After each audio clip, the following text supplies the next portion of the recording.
భారత మాజీ ఉప ప్రధానమంత్రి బాబు జగజీవన్ రామ్ 118వ జయంతి సందర్భంగా నిజామాబాద్ బార్ అసోసియేషన్ ఆధ్వర్యంలో జిల్లా కోర్టులో గల సమావేశ హాల్లో బాబు జగజీవన్ రావు చిత్రపటానికి బార్ అసోసియేషన్ అధ్యక్షులు మల్లెపూల జగన్మోహన్ గౌడ్ పూలమాల వేసి ఘనంగా నివాళులర్పించారు. అనంతరం ఆయన మాట్లాడుతూ బాబు జగజీవన్ రావు ఈ దేశానికి అందించిన సేవలు చిరస్మరణీయమని,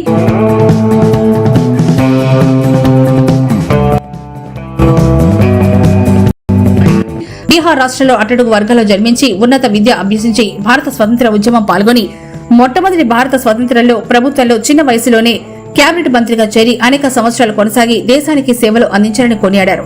అంటరాని వారిగా పరిగణించే సమాజానికి సమానత్వం సాధించేందుకు అణగారిన వర్గాల అభ్యున్నతికి విశేష కృషి చేసిన శ్రమజీవిగా ఆయన చేసిన సేవలు నేటి యువత ఆదర్శంగా తీసుకోవాలని కోరారు. ఈ కార్యక్రమంలో న్యాయవాదులు బంటు వసంత కిరణ్ కుమార్ గౌడ్,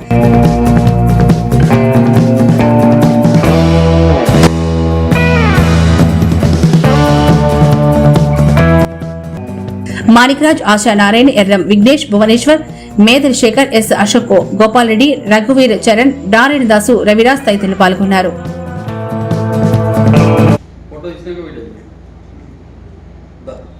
బాబు జగజీవన్ రావు జయంతి సందర్భంగా ఆర్ఎస్ఎస్ తరఫున ఇవాళ వారి యొక్క బర్త్డే నిర్వహించి ఘనంగా నివాళులర్పణ జరిగింది. బాబు జగజీవన్ రావు జయంతి శుభాకాంక్షలు తెలియజేస్తూ, బాబు జగజీవన్ రావు ఇవాళ దేశంలోనే అత్యున్నత వ్యక్తి.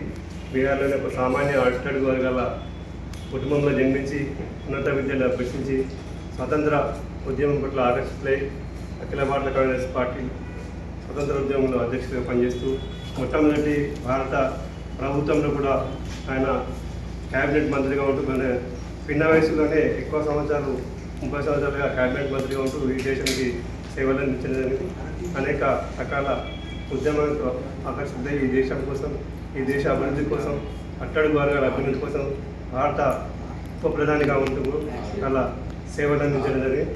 ఆయనందరూ మనం ఆయన స్ఫూర్తితోని ఆ యొక్క ఆశయాలు అయితే ఉన్నాయో జగజీవన్ రావు ఆశయాలు మనం అందరము ముందుకు తీసుకెళ్ళాలని చెప్పేసి ఈ సందర్భంగా కోరుతాము.